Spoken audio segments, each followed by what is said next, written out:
Hi friends, episode 7 के start में हम लोग देखते हैं चियोक एक सुनसान जगह पे खड़ी है जहाँ पे चारों तरफ लोग बिखरे पड़े हैं मरे हुए। और वहाँ पर तेसॉन आता है और वो क्रिएचर जैसा ही बन जाता है और चियोक पर अटैक कर देता है। फिर हम लोग देखते हैं कि चियोक नींद से उठती है, मतलब वो ये सब सपने में देख रही थी। फिर सीन प्रेजेंट की तरफ शिफ्ट होता है। प्लान के हिसाब से अब इनका हॉस्पिटल से निकलने का टाइम हो गया था, क्योंकि 10 मिनट का टाइम ये लोग पहले से ही तय किए थे।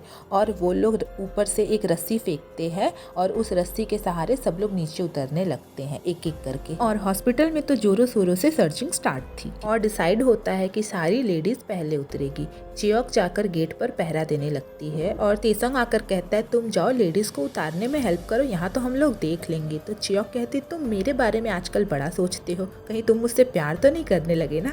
ये सुनकर तेसॉन थोड़ा सा हकबका जाता है और कुछ बोल नहीं पाता है। तब तक वहाँ पर खोजते खोजते एक सोल्जर आ जाता है और इनको देखकर वो इन पे फायर करने ही वाला था। तब तक कोरियन सोल्जर उसे मार गिराता है। बट यहाँ जो कोरियन सोल्जर गोली मारा था उसके आवाज से सबको पता चल जाता है कि उस रूम में कुछ तो हो रहा है और सारे सोल्जर उधर की तरफ आगे बढ़ने लगते हैं। ये सब देख कोरियन सोल्जर बहुत डर जाता है, बट चियोक उसे भरोसा दिलाती है कि तुमने जो भी किया सही किया, हम लोग हैं ना, कुछ नहीं होगा।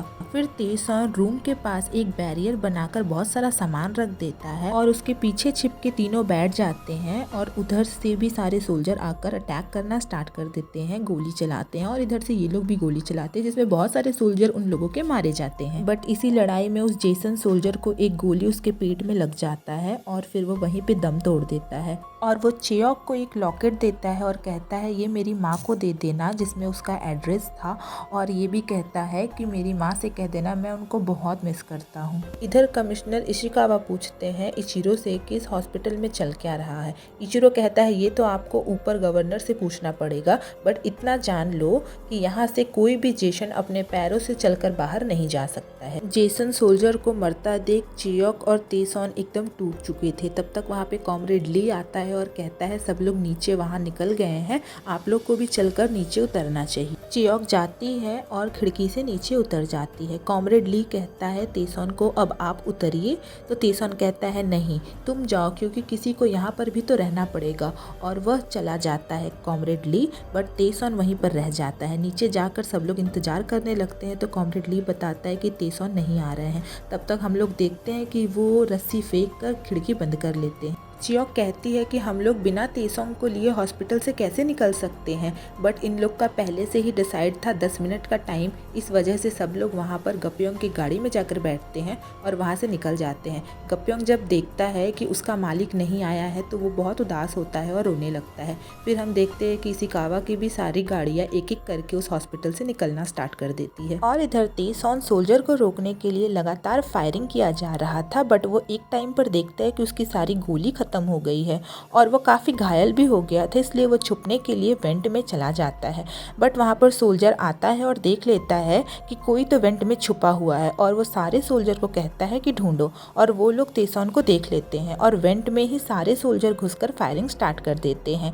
बट तेसॉन बच के वहाँ से गिरता हुआ जाकर एक हड्डियों के ढेर पर जाकर गिर जाता है। इधर क्योन के पापा क्योन का इंतजार ही कर रहे थे, तब तक एक गाड़ी आता है और क्योन को रास्ते में गिराकर चला जाता है। क्योन के पापा जब उसे उठाने जाते हैं तो हम देखते हैं वहाँ पर मिसेस दावल थी, मतलब उसे छुड़ाने का काम मिसेस दावल ने ही किया था। और इधर हम देखते हैं गप्योंग के गाड़ी से म्योंगजा भी उतरती है और वह जाकर इशिकावा से गले मिलती है। इशिकावा लाइक उसे बहुत अच्छा ट्रीट नहीं करता, कहता है पहले जाकर नहा कर आओ। और इधर इचिरो को भी पता चल जाता है कि म्योंगजा हॉस्पिटल से भाग चुकी है। वो इस बात को बताने काटो के कमरे में आता है तो देखता है एक सोल्जर वहाँ पे बंधा पड़ा था और वो सोल्जर बताता है चियोक मेरा यूनिफॉर्म चुराई है और म्योंगजा को भगाने में मिस्टर सोमा का ही हाथ था, मैंने उन्हें देखा जाते हुए यहाँ से। बट मिस्टर काटो यहाँ परेशान थे कि उस ग्लास में रखा हुआ नाजिन मिला हुआ वाटर पीता कौन है। वो सोल्जर से पूछता है कि ये वाटर तुमने पिया है क्या। वो कहता है नहीं। तो काटो पूछता है अच्छा बताओ इस कमरे में और कौन कौन आया था। तो वो सोल्जर बताता है इस कमरे में अभी तक सिर्फ 4 लोग आए हैं, म्योंगजा के साथ मिस्टर सोमा, चियोक और तेसॉन। और इचिरो कहता है काटो से कि जल्दी से जल्दी म्योंगजा को ढूंढो, वरना लेडी मायदा हमें फंडिंग देना बंद कर देंगी। सीन शिफ्ट होता है और तेसॉन को होश आता है। तब तक वहाँ पे चीफ सोल्जर आ जाता है और उसके ऊपर गन पॉइंट करता है, बट आगे कुछ दिखाया नहीं जाता है और उस रूम से फायर की आवाज आती है। और इधर हम देखते हैं कमिश्नर इशिकावा के जो पुलिस रहते हैं वो उस ट्रक को फॉलो कर रहे होते हैं जिसमें सारे लोग हॉस्पिटल से छुड़ाकर बैठे थे। बट रास्ते में मूनलाइट बार की ओनर जो थी वो एक पार्टी ऑर्गेनाइज की थी जहाँ पर बहुत सारे लोग आए थे और वो ड्रिंक कर रहे थे। वो कहती है कि तेसॉन की तरफ से ऑफर है, जितना मन उतना ड्रिंक करो फ्री में, और सब लोग वहाँ पे थे, इस वजह से काफ़ी भीड़ हुई थी। वहीं पर गप्यों का ट्रक पहुँचता है और वो उन पुलिस वालों के ट्रक से ओझल हो जाता है और सारे ट्रक से आदमियों को निकालकर उन्हें अलग अलग कपड़ा दिया जाता है और कहा जाता है आप लोग यहाँ से निकल जाइए, और उन्हें रिक्शे में बैठाकर पीछे से निकाल दिया जाता है। और गप्यंग वहाँ से अकेले ही ट्रक लेकर निकल जाता है और रास्ते में उसे फिर से पुलिस वाले मिल जाते हैं क्योंकि वो उसे ही सर्च कर रहे थे।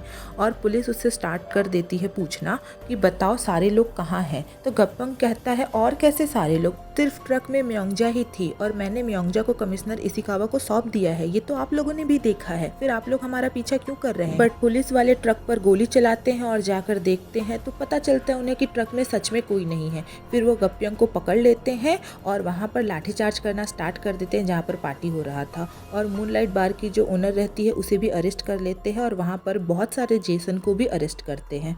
फिर थोड़ा पीछे का सीन दिखाया जाता है कि कैसे ट्रक में से सारे आदमियों को निकाला जाता है।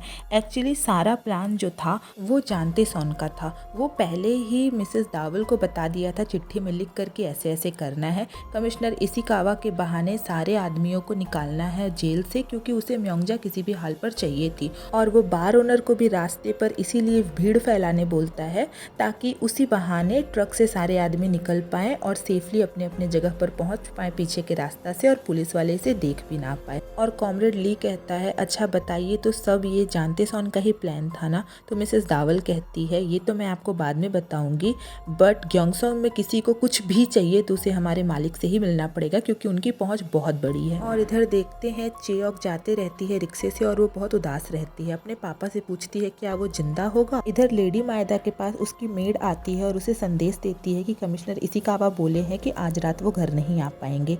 और इधर कमिश्नर इशिकावा को दिखाया जाता है कि नहा धोकर म्योंगजा आती है और वो उनके साथ थोड़ा रासलीला मनाती है क्योंकि भाई इनकी प्रेमिका इनको बहुत दिन बाद मिली थी।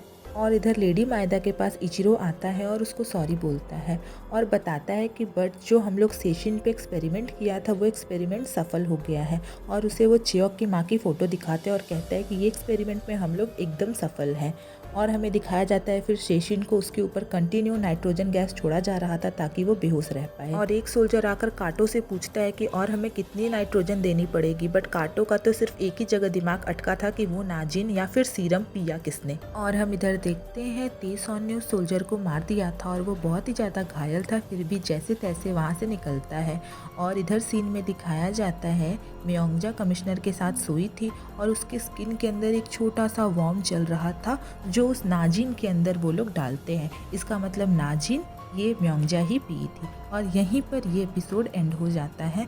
मिलते हैं नेक्स्ट एपिसोड में, तब तक के लिए बाय।